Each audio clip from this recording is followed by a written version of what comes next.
Thank you so much for tuning in to Truth TV's program Life Words. And here we actually enlighten you on different aspects of God's word and human behavior in order for you to be able to understand how to take decisions, especially based on God's words, the saving word.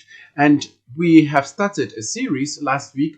Dr. Samuel Chumesi Ankra introduced the topic on understanding human sexuality. And he made mention of the fact that we're going to have a series of discussions on this particular topic.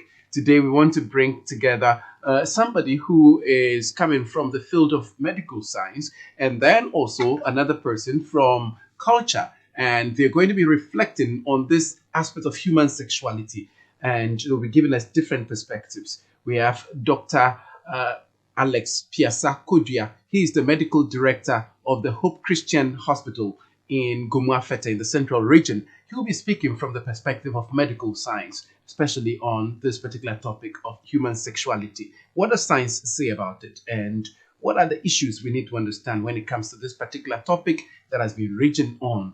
And then also Dr. Ebenezer Ayesu. He is being a research fellow at the Institute of African Studies, University of Ghana, and he is going to be speaking on culture. He is currently a faculty member at the Heritage Christian College, and he is going to be looking at different aspects of human sexuality from cultural perspective, from African cultural perspectives. And he will be letting us know whether our culture supports certain things that have been advocated for now, or what exactly does culture have to say about it. Dr. Ebenezer Ayesu and Dr. Alex Piasa Kodia, they are our guests for today. I'm Conrad Kakraba, the moderator.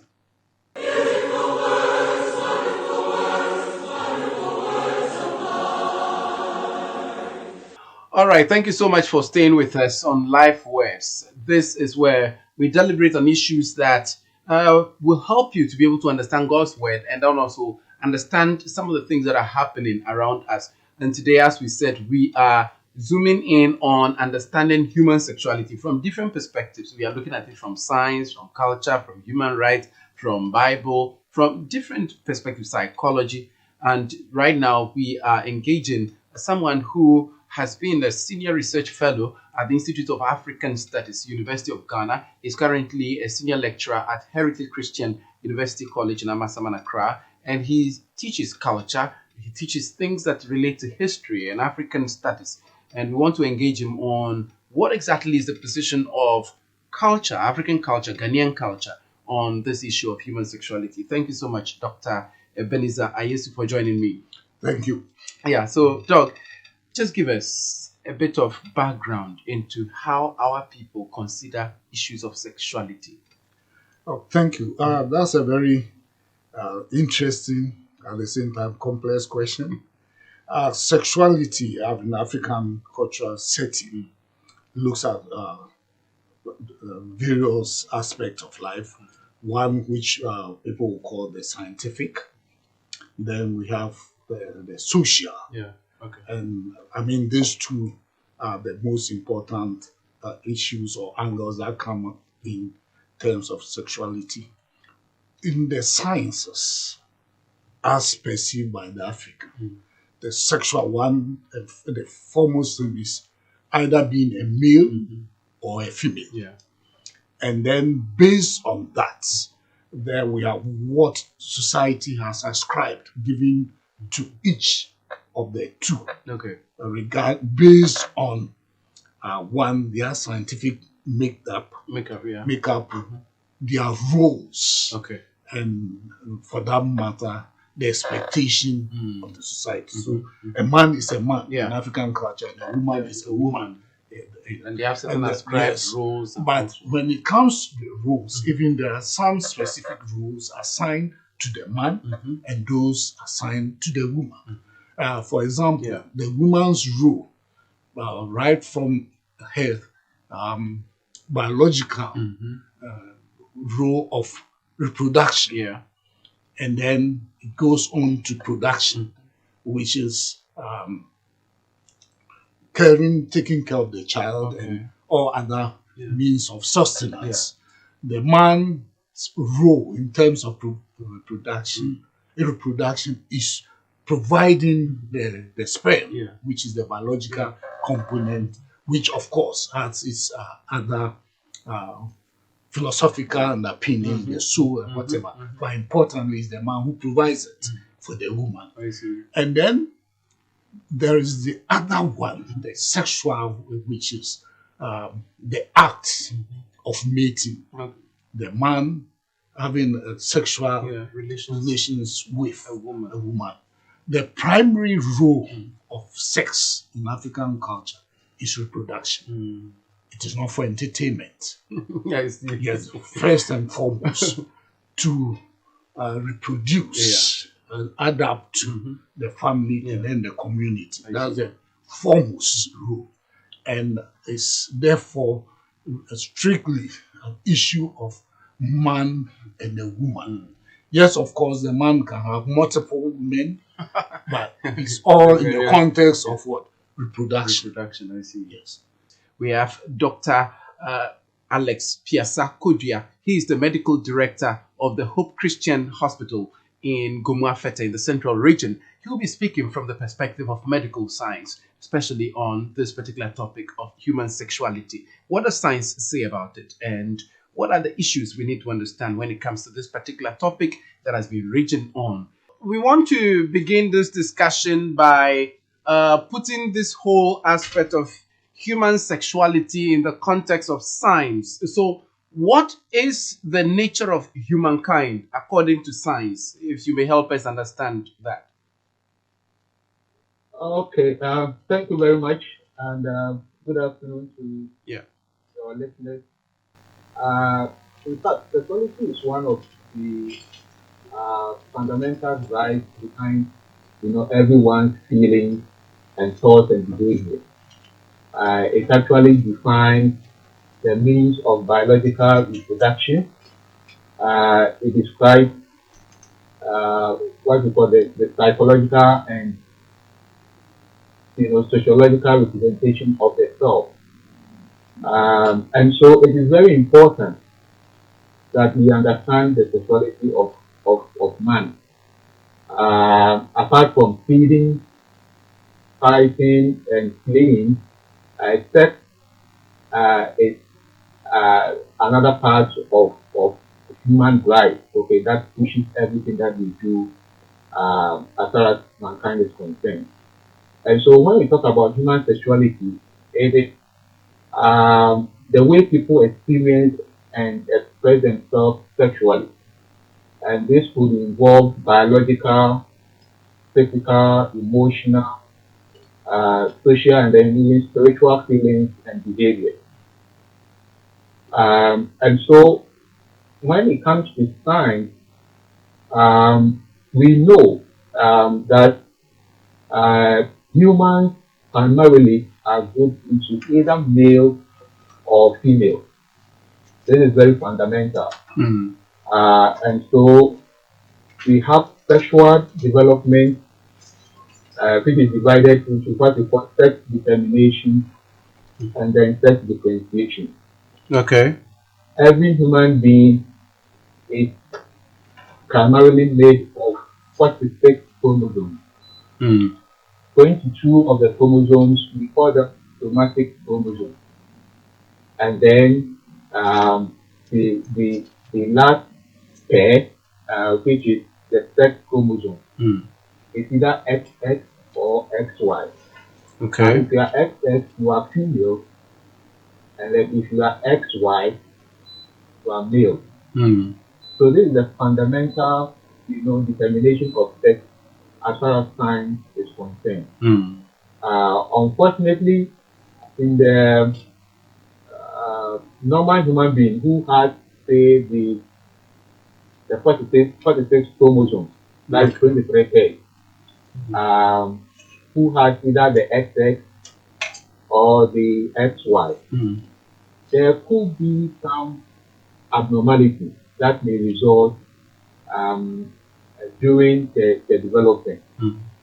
And this usually will create problems in a group of people we call the access group. Um, and so what happens is that um, during the development of the being, of the human being, Yeah.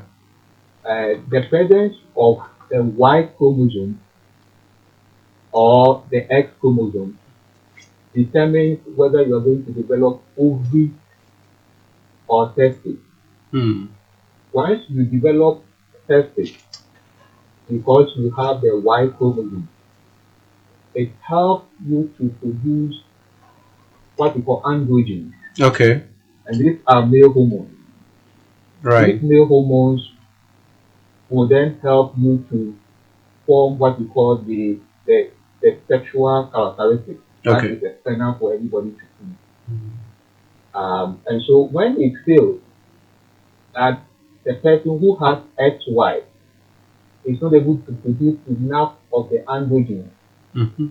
then there is a problem. Then the female side continues to develop, Mm.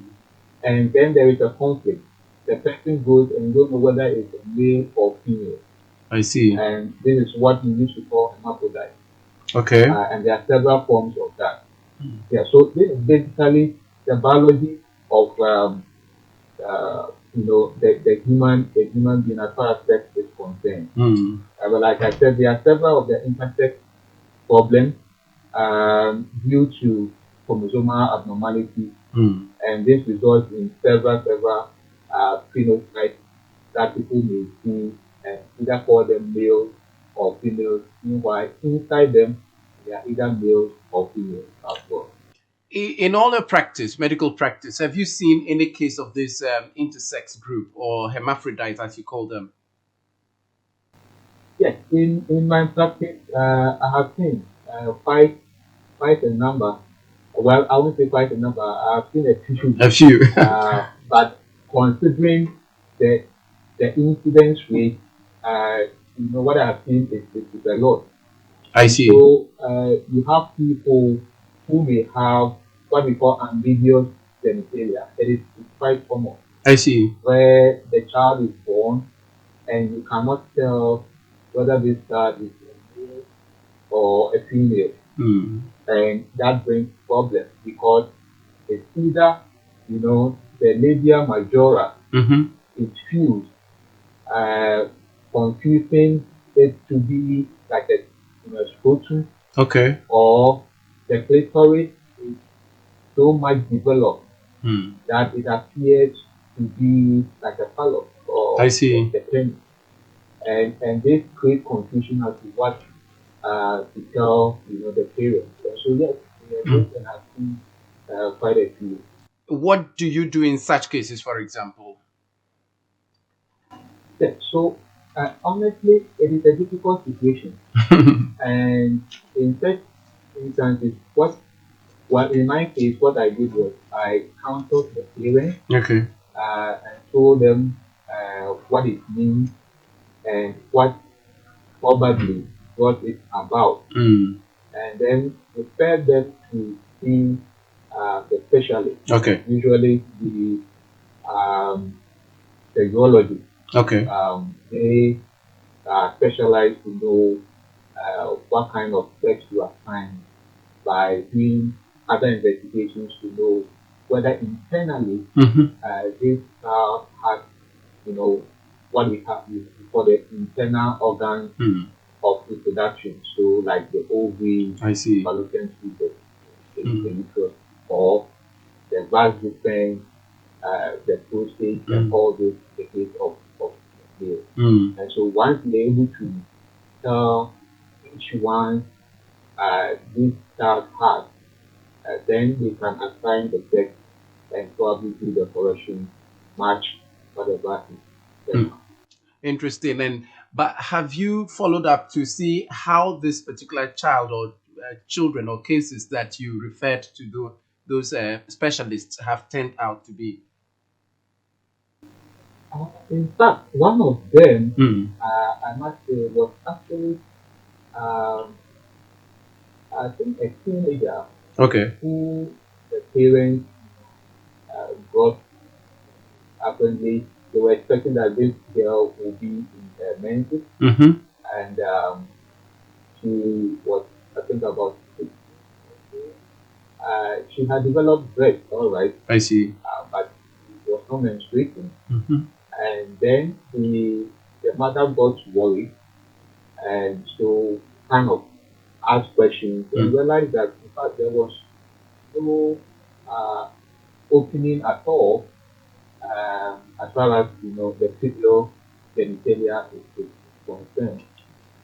There was fusion of the labia, Mm. and there was this, like I said, megaly, but it's like an enlarged territory, I see. and it was quite worrisome. And so I referred them to the plastic department at Bolivia, Mm. and we were actually scheduled for surgery. I think we communicated a few occasions Mm. as to whether the surgery was done or not. That is Okay. what I'm not too sure Yeah. about. But Mm. uh, that is how far I feel that. Mm. Interesting. So, in all of these cases that you have seen or have heard others also working on, it, they are there are ways in which they can be corrected, right? If that's what I understand you to say. Yes, Mm. there are ways in which they can be corrected, Mm.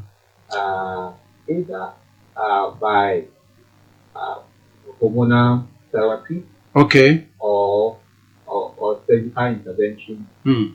or both. Okay. So the hormonal therapy, for example, what happens?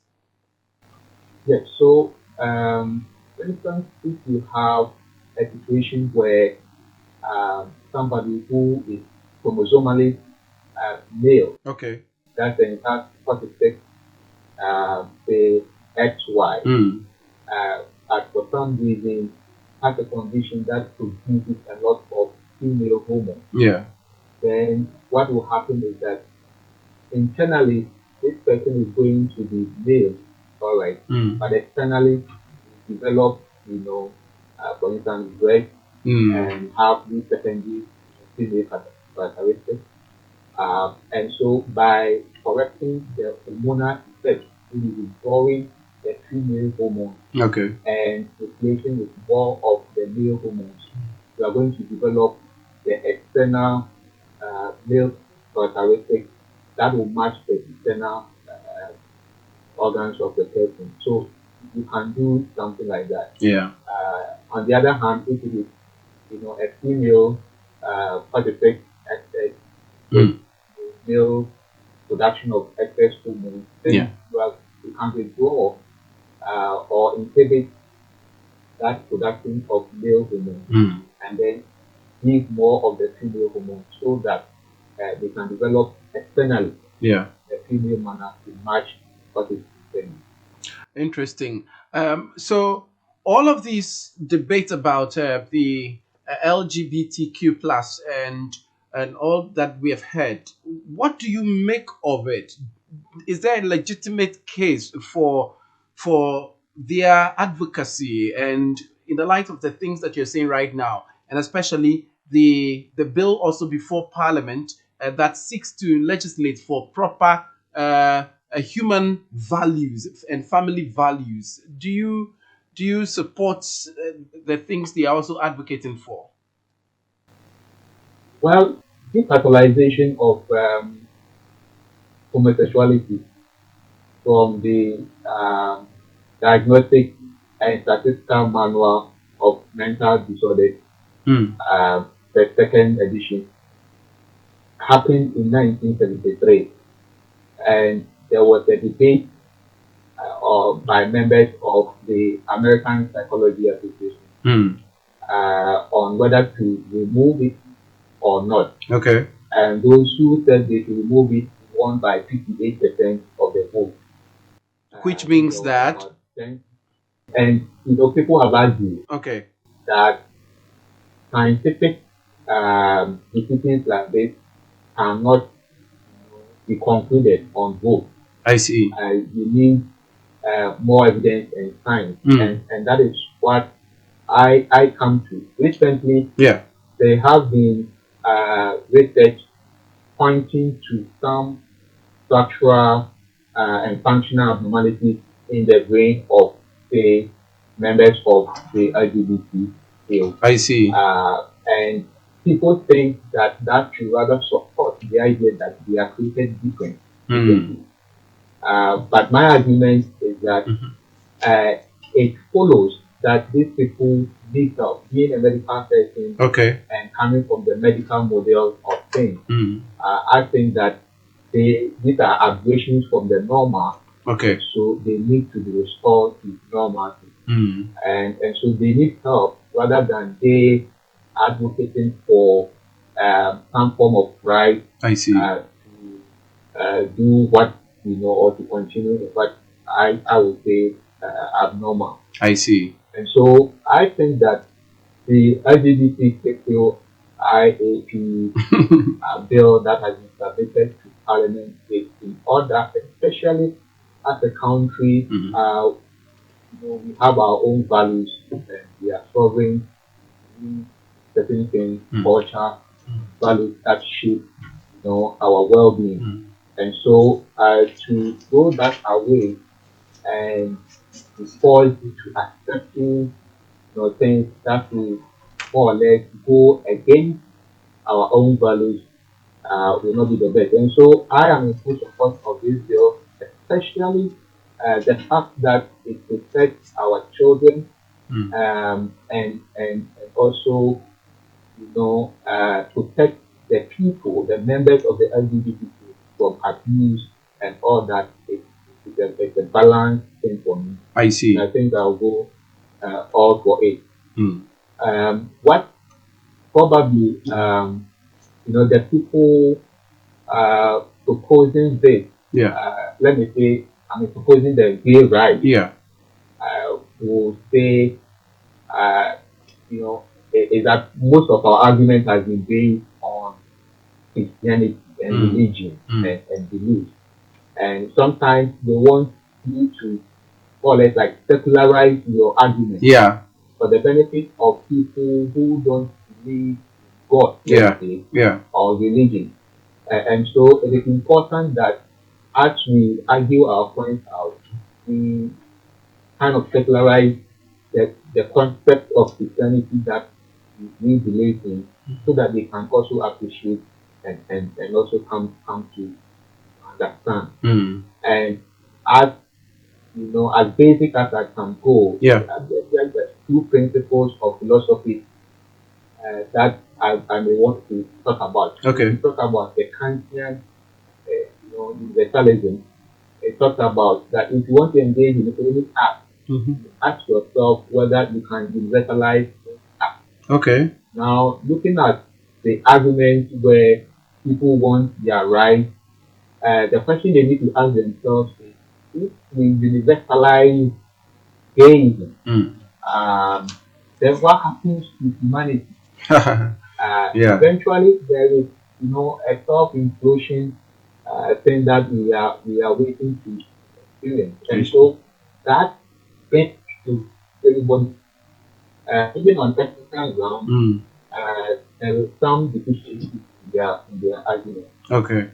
and I think that as a country, we think we must do what is good, what is best, the majority of the people. Mm. This again agrees with the utilitarian principle Yeah. of ethics, Yeah. which is, maximizing the good for The greater good, huh? The greatest number of the people. greater good, exactly. Yeah. So I think on this two basic, even opposing ethical principles, Yeah.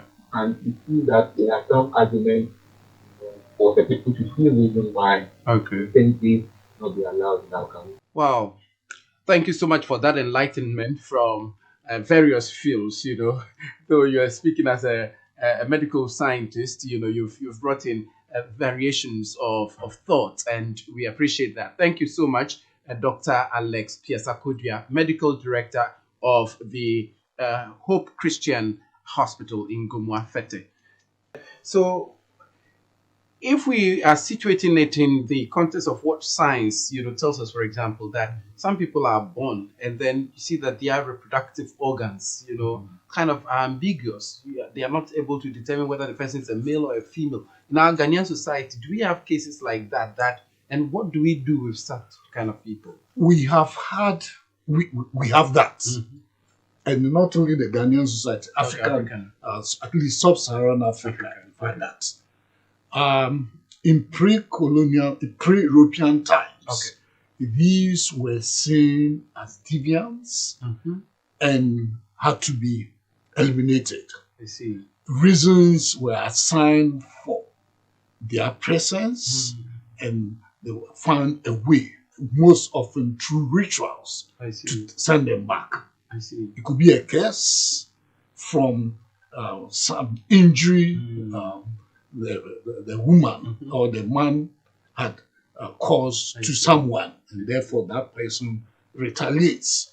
It could be a curse out of enviness and so many things, and they had a way of seeing them off. And I'll give you a classic example in African society. You remember, if you read the African Writers series, OSU, Nigerian Society, at the time, twins were seen to be abnormal. So they were left in the open for them to die. So we did not accept. With science, and especially if we take Ghana, the coming into force of the British native customary ordinance, I think 1852, where a lot of our cultural practices were abolished. Ways and means were found by way of enactment to avoid a situation where most of these people were eliminated. But to date, I know from my research that some families, especially in the rural areas and others, when they have that, they despise them off. I see.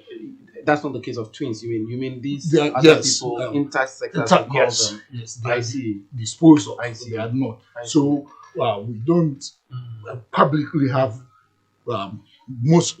They don't show up. I see. But they are there. I see. In situations where they are able to survive, either beat the system, beat in quote the system, they were given funny names. I see. Which in most cases led to their withdrawal from the larger society. It is from those that we came to have the Kojo Besia and others. So the names itself were a way of frowning upon, not accepting that kind of condition. I see. In modern times, there have been situations.